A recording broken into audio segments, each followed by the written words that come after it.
All right. So, you know how much we love to dive into all things wellness and self-improvement here, and you can't really talk about that without talking about sleep, right? Absolutely, it's foundational. It really is. And you actually sent over this guide, Sleeping Better is Easy, actually, which I gotta admit, the title alone had me intrigued. Yeah, it's a catchy one. It is. And it's packed with like these surprisingly simple hacks, right? So we're gonna dig into some of those today and hopefully help our listeners upgrade their sleep game because who couldn't use a little more shut-eye?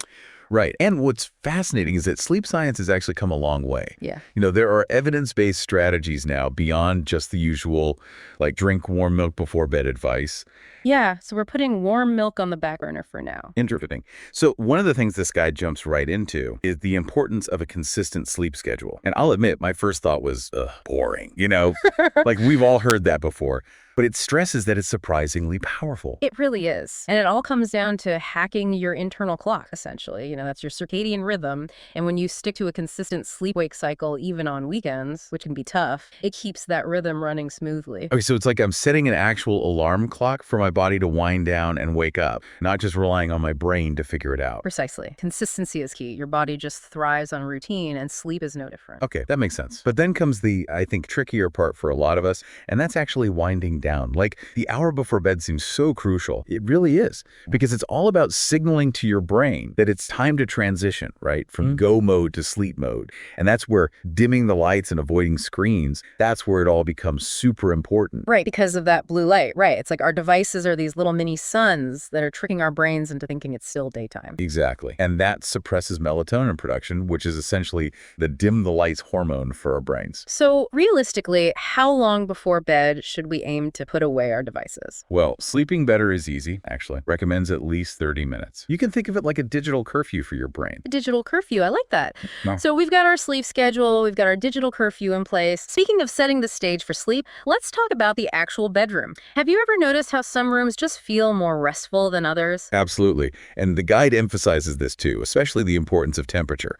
Ideally, you want it around 65 degrees Fahrenheit. That makes a lot of sense. I mean, even for me, a slightly cool room always helps me relax. Plus, as a bonus, no more thermostat battles with my partner. Right. It can actually get pretty heated, those thermostat wars. They really can. Yeah. But it's not just about comfort, right? I mean, tell me more about that. Well, a cooler room actually helps facilitate the natural drop in body temperature that happens as you fall asleep. So it's actually physiological as well. Oh, interesting. So it's like actually working with our body's natural processes. Along with temperature, sleeping better is easy, actually. Also highlights the importance of blackout curtains, a comfy mattress, and pillows. Yeah, it's all about minimizing those sleep disruptors. Right. Light, noise, an uncomfortable bed, those things can really sabotage your sleep. It's true. It's like creating this sleep sanctuary almost. So we've talked about our sleep schedule, winding down the bedroom environment. But what about, and this is a topic I find really interesting, how food and drink affect our sleep? Oh, absolutely. I'm guessing it's about more than just that after-dinner coffee, right? You're right. What you consume, especially in those hours leading up to bedtime, it plays a much bigger role than people realize. And sleeping better is easy, actually. It even says that certain foods can actually promote sleep. Wait, really? Okay, I'm all ears. Fill me in. Okay, well, the guide specifically mentions almonds and bananas. Okay. Both of those are rich in magnesium and potassium, which are known to aid in muscle relaxation. Okay, I can get behind a bedtime banana or almond snack. That's not too bad. Anything else? Here's a surprising one, cherries. Cherries. Yeah, they naturally contain melatonin. Oh, wow. I had no idea cherries were a natural source of melatonin. That's fascinating. Yeah, a small serving a couple of hours before bed, and it could potentially contribute to better sleep. Like a tasty little sleep aid. Exactly. Okay, so we've got cherries, bananas. What about the do not eat list before bed? What should we be avoiding? Well, heavy, greasy meals are a big no-no. They can lead to indigestion, which is just the enemy of good sleep. Oh yeah, definitely not what you want when you're trying to wind down. Exactly. And of course, caffeine gets a bad rap, and for good reason. The guide stresses avoiding caffeine in the afternoon and evening. It lingers in your system way longer than you might think, so that after lunch coffee might seem like a good idea at the time, but it could easily come back to haunt you at bedtime. Oh, you are preaching to the choir. I am very familiar with the afternoon coffee regret. Okay, so we've got our pre-sleep snacks sorted. What about exercise? I know it's good for overall health, but how does it impact sleep? That's a great question, and it's one that actually comes with some misconceptions. Sleeping better is easy, actually. Points out that the timing of exercise, it really matters when it comes to sleep. So it's not just a case of any exercise is good exercise, at least when it comes to sleep. Exactly. So regular exercise, generally beneficial, but working out too close to bedtime can actually make it harder to fall asleep. Because remember, exercise, it's energizing. Right, it's like telling your body to wind down when it's still buzzing from a workout. Exactly. The guide recommends aiming for morning or early afternoon workouts to kind of reap those sleep-enhancing benefits. Okay, that makes sense. But what about those of us, myself included, who kind of prefer those evening workouts? Like, is that a lost cause for sleep? Not at all. Even a light walk in the evening, say 30 minutes or so, can be really beneficial. So it's all about finding that balance between staying active and not overstimulating your body right before bed. Exactly, you got it. It's about listening to your body and finding what works best for you. Okay, that's really helpful to know. Now, speaking of things that can really mess with our sleep, we have to talk about those nights when your mind just won't quit. You know, the dreaded racing thoughts. Oh, tell me about it. They are, I think, the ultimate sleep saboteur. They're a very common culprit for sleeplessness. But sleeping better is easy, actually. Offers some practical solutions. And these come in the form of relaxation techniques. So think of these techniques as kind of like giving your mind permission to power down for the night. I am all for giving my mind permission to relax because sometimes it really needs it. So tell me more. What kind of techniques? Well, deep breathing exercises are a great place to start. I mean, they're simple, but they're incredibly effective. The guide also highlights progressive muscle relaxation. Okay. And that involves tensing and releasing different muscle groups to relieve tension. Right. I've heard good things about that one. And I'm also a big fan of journaling, which I know they mention as a way to kind of clear your head before bed. Absolutely, yeah, that's a great one. It's all about getting those thoughts out of your head and onto paper. Yeah, like a brain dump before bed. Exactly. Okay, that makes a lot of sense. So we've talked about a lot of things that can help us sleep, but what about those nights when, you've tried all the things and sleep still feels impossible? What about natural sleep aids? Yeah, it's important to approach this category with a balanced perspective. They can be helpful, but they're not, a magic cure-all. Of course, of course. So what does the guide suggest? Well, they talk about melatonin supplements. Have you ever used those? I've tried them a few times, actually, mostly while traveling, but I'd love to know more about how they actually work. Yeah, so melatonin can be useful for those short-term sleep disruptions, like jet lag or, even shift work. Okay. And it basically gives your body this gentle nudge towards sleep. So it's not about forcing sleep, it's more about encouraging it naturally. Exactly. But it's crucial to use melatonin correctly. Yeah. Always talk to your doctor if you have any underlying health conditions before starting any new supplements. Absolutely. Good advice. Are there any other natural sleep aids? Sleeping better is easy, actually? Recommends. They mentioned chamomile tea, which has those nice calming properties, Oh, yeah. and lavender essential oil. Ooh, lavender. The aroma alone makes me feel sleepy. Right. A lot of people find that diffusing lavender oil or using like a lavender scented pillow spray, it really promotes relaxation. It's all about creating that calming sensory experience. I love that. I mean, we've covered a lot of ground here. From establishing a consistent sleep schedule to creating the sleep-friendly environment and even exploring, those relaxation techniques and natural sleep aids. It's a lot, but it feels very holistic. That's what I love about sleeping better is easy, actually. It really highlights that even those small tweaks to our daily habits, our environment, it can make a big difference in our sleep. I'm already feeling calmer just thinking about all these tips, but we're not done yet. Are you ready to dive even deeper into the science behind sleep? Oh, absolutely. I find it also fascinating, don't you? Yeah. It really is amazing, what we're learning about sleep as the science progresses. It's not just about resting. It's about what's actually happening in our brains and our bodies while we sleep. Yeah, it's like our brains are throwing a little overnight party and we didn't even get an invitation.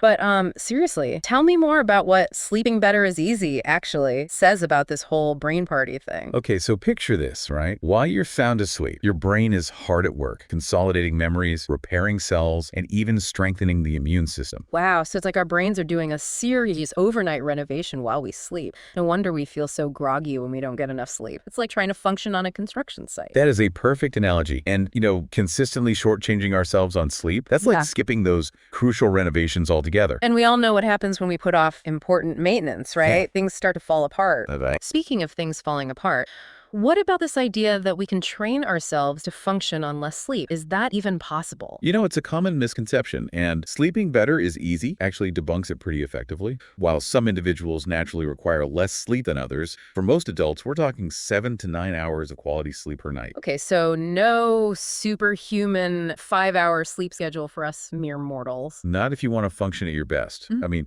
Sure, you might experience that temporary boost in alertness, but it's often followed by, a crash in energy levels, focus, and even our ability to think clearly. So it's not just about feeling tired, it's actually impacting how our brains work, how we think. Exactly. It's like expecting your phone to last all day on like a 10% charge. It's just not realistic. That is a great analogy. And speaking of phones, I'm curious about how naps fit into all of this.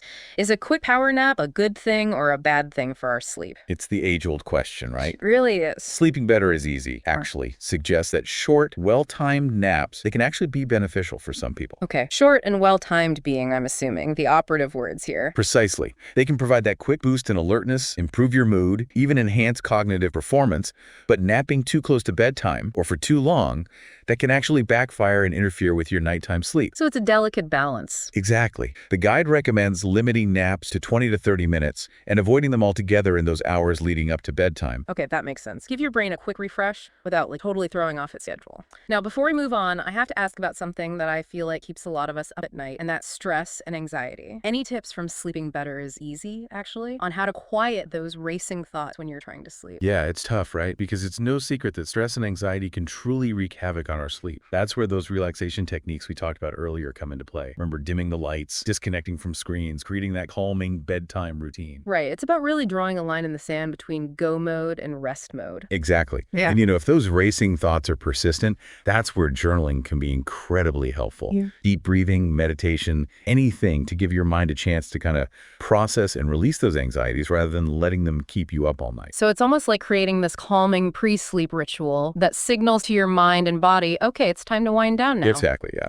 And speaking of creating a calming environment, one thing that resonated with me from Sleeping Better is Easy, actually, was the emphasis on really engaging all of our senses, not just light, but also sound. Ah, yes. Creating that calming auditory environment, right? That could involve minimizing noise disruptions or incorporating things like white noise or calming nature sounds. Have you ever tried that? I am a huge fan of white noise, especially when I'm trying to sleep. It really helps block out those, little distracting sounds that can jolt you awake in the middle of the night. Right. And the guide also touches on the sense of smell, too. Right. Lavender, essential oil, even just making sure your bedroom smells, fresh and clean. It's incredible how much our sense of smell can impact our sleep. It's true. So really, it's about transforming your bedroom into this multi-sensory sleep sanctuary. Exactly. And it's a great reminder that, sleep hygiene goes beyond just those basics of a consistent schedule in a dark room. Mhm. It's about creating that holistic, sleep-promoting environment that really engages all of your senses. I love that. So for our listeners who are maybe feeling a little overwhelmed or maybe even inspired to totally revamp their sleep routine after this, what would you say to them? You don't have to do everything at once, right?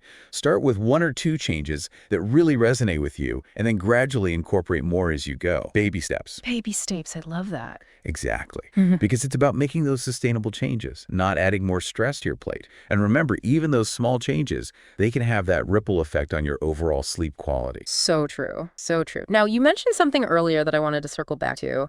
We've talked a lot about what helps sleep, but what about the things that can really sabotage our sleep without us even realizing it? Oh, that's a great point. And sleeping better is easy, actually. Definitely dives into that. It's time for some myth busting, I think. All right, let's talk about those sleep saboteurs, those sneaky things that might be holding us back from really amazing sleep. I'm ready to bust some myths. Okay, well, one surprising culprit might be lurking right there in your bedroom, even if you've embraced the whole blackout curtains thing. Okay, I'm intrigued. Tell me more. So even a small amount of light exposure, like while you're sleeping, can actually disrupt your sleep cycle. We're talking those tiny LED lights from electronics and such. Wait, really? Even those tiny little lights, now I'm thinking about my alarm clock, my phone charger, all those little blinking lights. It's amazing, right? Our brains are so sensitive to light, even when we're asleep. Those little lights can actually mess with your melatonin production and prevent you from reaching those deeper, more restorative stages of sleep. So those blackout curtains we talked about earlier, even more important than I thought. Absolutely. Every little bit helps. Now, shifting gears a bit, we were talking earlier about technology and sleep, and of course, we touched on those negative impacts of blue light. But I'm curious, do you think technology can actually be used to help our sleep? It's a great question, especially with all the sleep tracking apps and wearables and gadgets and everything out there these days. It's kind of like the Wild West of sleep tech. Right, it really is. And sleeping better is easy. Actually, you can touch us on this a bit. It's interesting stuff. Yeah. So while those sleep tracking gadgets can be really helpful for gathering data on your sleep patterns, it's important to remember They're not a magic solution. Right, because it's easy to get like caught up in the numbers and start obsessing over every little dip and dive on our sleep graphs. Exactly. Data should be a tool for self-awareness, not a source of stress.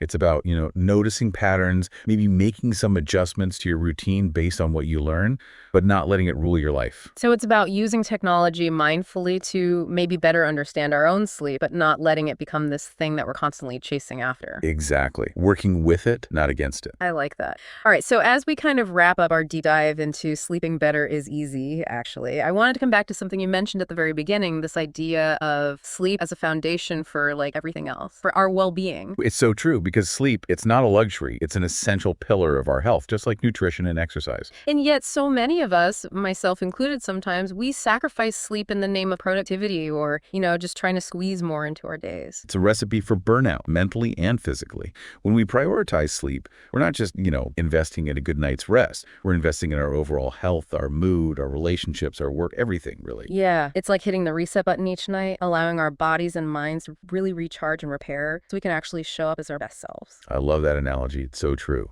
And it's a powerful message to end on, Yeah. Prioritizing sleep, it's not selfish. It's a gift you give yourself, a gift that keeps on giving. Couldn't agree more. Well, on that note, I want to thank you, our listeners, for joining us on this deep dive into sleeping better is easy, actually. And remember, even small changes can make a big difference. So tonight, try incorporating just one tip, maybe dim the lights a little earlier, enjoy that calming cup of chamomile tea, or hey, even indulge in some sleep-promoting cherries. And most importantly, be kind to yourself. Sleep is a journey, not a destination. Well said. Until next time, sweet dreams, everyone.